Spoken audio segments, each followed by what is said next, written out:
When Christian Herter was governor of Massachusetts, he was running hard for a second term in office. One day, after a busy morning chasing votes and no lunch, he arrived at a church barbecue. It was late afternoon and Herter was famished. As Herter moved down the serving line, he held out his plate to the woman serving chicken, and she put a piece on his plate and turned to the next person in line. Excuse me, Governor Herter said, do you mind if I have another piece of chicken? Sorry, the woman told him, I'm supposed to give one piece of chicken to each person. But I'm starved, the governor said.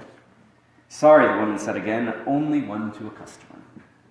Now, Governor Herter was a modest and relatively unassuming man, but he decided that this would be a good time maybe to throw a little bit of his weight around. Do you know who I am, he said. I am the governor of this state. Do you know who I am, the woman asked. I'm the lady in charge of the chicken. Move along, mister. Now, that's a cute story, right? And it illustrates wonderfully two very different kinds of power. Governor Herter had a great deal of official power. He could make all sorts of things happen at a state political level, and yet, in that moment, the lady in charge of the chicken had more power than he did. And when he tried to exert his power, she exerted hers and stood up to him. So, power is not something we often talk about. And so I was glad, can we just use this? Thanks.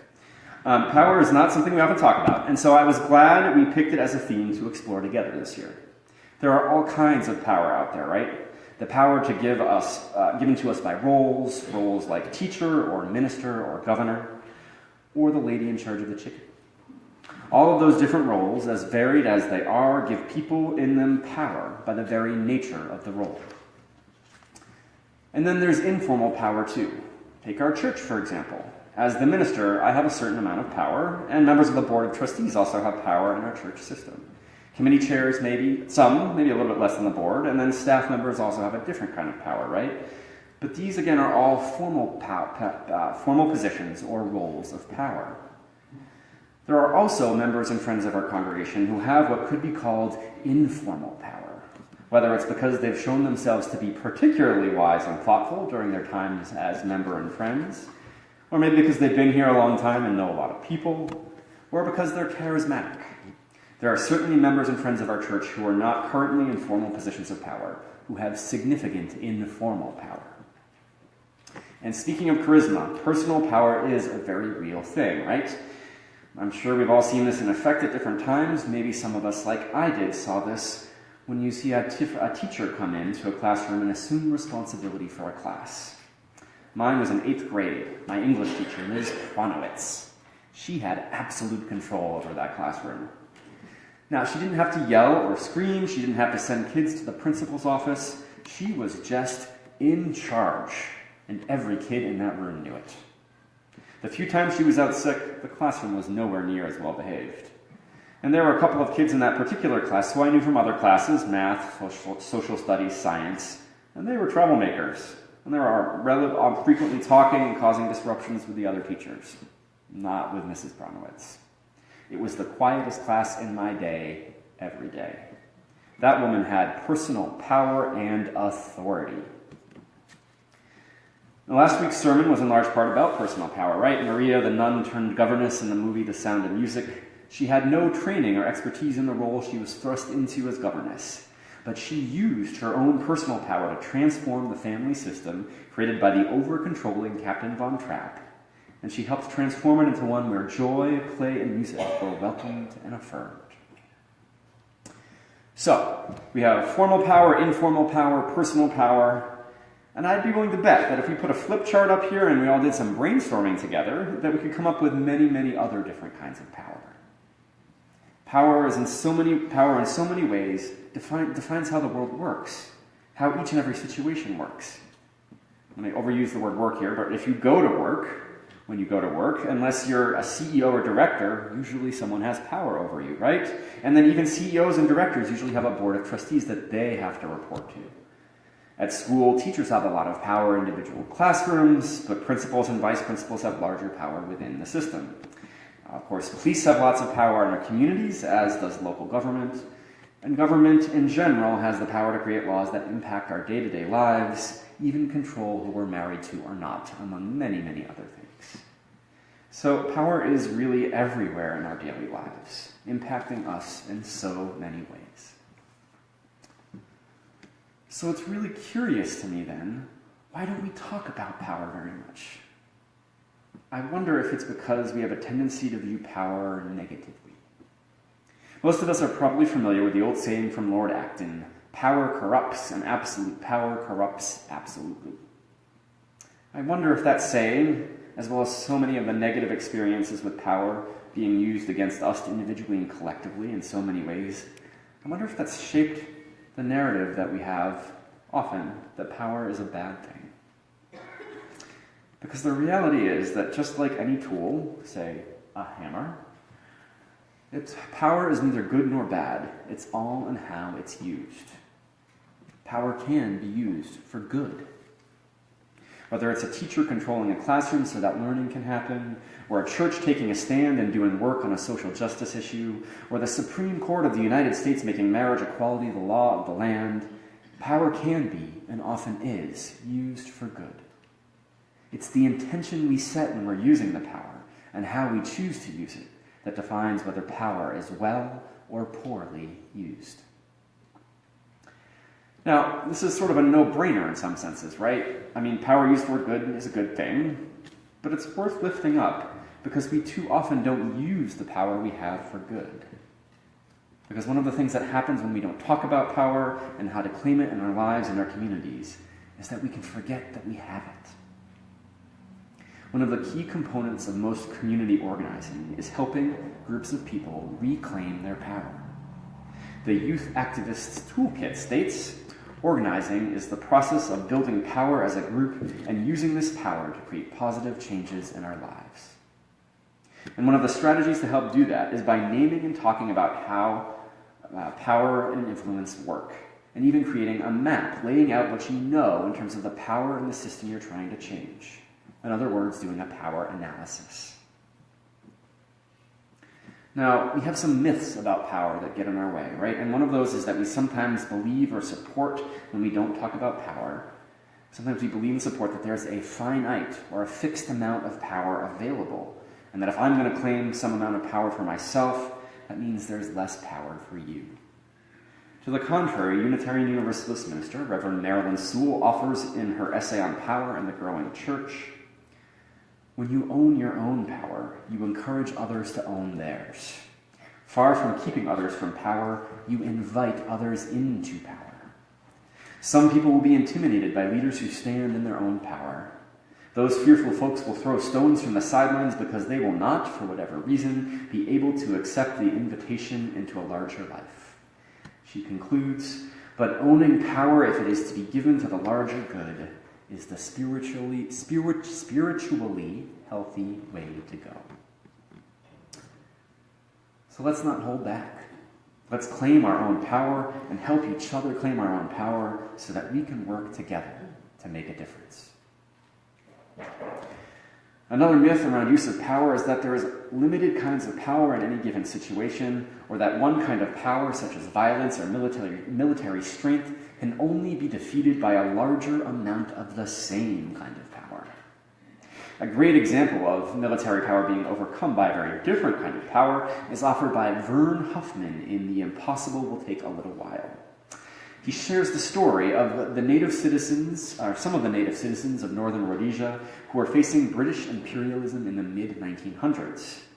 After several months of increasing tensions between the British colonists and the local residents, the British government decided to send in a particularly tough administrator to try and bring things back to order.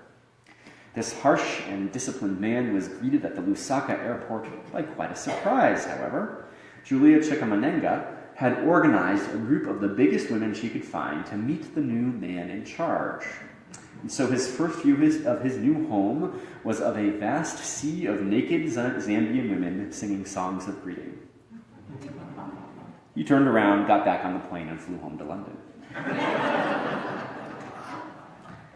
Now, that strategy wasn't guaranteed to work, of course, but they tried it, and it did.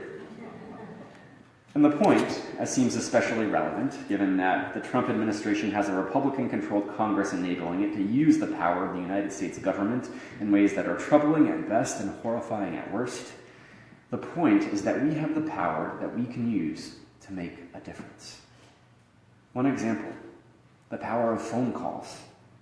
Some staff members from liberal members of Congress have put together a guide called Indivisible that shares the most effective ways to get the attention of your members of Congress, the representative from your house, or from the House, from your district, and your senators. One thing they highlight is that emails and form letters are unlikely to get your senators and representatives' attention. It's actually much more effective to make phone calls or show up at in-person events such as listening town halls. Now, many folks have taken this phone call advice to heart, and CNN reported that the Senate alone this week has received in excess of 1.5 million calls per day this week. Right? And that's not 1.5 million calls for the week, that's 1.5 million calls per day. This prompted Senator Brian Schatz, a Democratic senator from Hawaii, to tweet, "The last 3 days have been the busiest in Capitol switchboard history by almost double. This is working, keep it up." Now, I am super glad we're making a difference. For example, Senator Lisa Murkowski from Alaska specifically cited hearing from thousands of Alaskans when asked why she had decided to vote against Secretary of Education nominee Betsy DeVos. This is clearly having an effect, right? And I have the office numbers for Luke Messer and Joe Donnelly and Todd Young in my contacts in my phone now so that I can call them regularly. But there's part of me that wonders, why is this only becoming public knowledge now? Why didn't we claim this part of our power, our voice, much earlier? I mean, I understand being galvanized into action by what's happening in our country now, but I kind of wish we'd done it earlier. And I sure hope that we never take a step back, that whatever positions we support on different bills or nominees for cabinet positions or whatever the issue of the day is, that we don't stop engaging and making our voices heard. Because, while showing up naked and singing songs to Senator Todd Young is likely to make him run and hide in his office, it's probably not going to change his vote. But organizing might influence him. Calling his office every day and sharing your position might influence him. Showing up at town halls, it might make a difference. Representative Susan Brooks surely noticed the close to 200 people who flooded her town hall meeting in Anderson yesterday. We have an increasing understanding and awareness of what the effective tools are. Let's use them. Let's claim our power. As we celebrate Black History Month this month, we need not look far back into our history to see the power organizing has, the power we have collectively to come together to create change and transformation. The story of Rosa Parks is one such story. The thing is that we're often misled in our grade school and high school history lessons, and indeed still in what's written on much of today on the internet. We're misled into thinking that Parks just decided one day that she had enough and refused to give up her seat, and that the bus boycotts then spontaneously sprung into being after she had taken her solitary stand. In fact, the NAACP and others had been organizing for weeks and months beforehand, ready to spring into action with a boycott once the symbolic stand was taken. And they selected Rosa Parks in particular to be that symbol because they believed that she was the best candidate to see the ensuing court challenge through to the end. So while the Rosa Parks story of refusing to give up her seat on the bus to a white person is indeed one of individual courage and fortitude, it is also a story of the power of organizing. Sometimes our local organizing actions and their impact stay local, and then every once in a while, these actions gain widespread national significance. So it's great if we happen to become the next Rosa Parks, but the important thing is to keep doing our local organizing work. One final thought. Claiming our power is not just a political or social justice issue. Claiming our power is a moral and ethical and spiritual and religious issue. As Reverend Dr. Martin Luther King Jr. reminds us, what is needed is a realization that power without love is reckless and abusive, and that love without power is sentimental and anemic. Power at its best is love implementing the demands of justice, and justice at its best is power correcting everything that stands against love.